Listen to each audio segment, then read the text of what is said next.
नमस्कार मैत्रिणींनो, घटस्थापना केल्यानंतर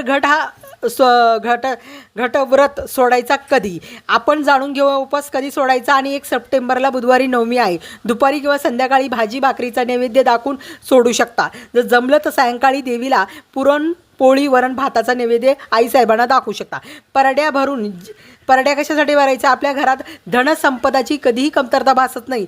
ते परड्या भरून हे व्रत 1 सप्टेंबरला उपवास सोडायचा आहे. काही ठिकाणी दसऱ्याच्या दिवशी उपवास सोडला जातो. नवरात्रीची जी सांगता आहे ती घट हलवण्याची तारीख 1 सप्टेंबरला बुधवारी आहे. तर घट हलवण्याची योग्य पद्धत कोणती? घट हलवण्याची वेळ कोणती? 1 सप्टेंबरला घट हलवतात. नवरात्रीची सांगता आहे. सर्वप्रथम घट हलवण्यासाठी भाजी भाकरी नैवेद्य केला जातो. 2 भाकरी आणि मेथीची भाजी त्याच्यावर ठेवली जाते. घटावरच्या कलशावरचं जे श्रीफळ आहे ते काढल्यानंतर घटाच्या मुखाला नैवेद्य दाखवला जातो. प्रत्येक ठिकाणी वेगळी पद्धत आहे. तुम्ही तुमच्या पद्धतीने करू शकता.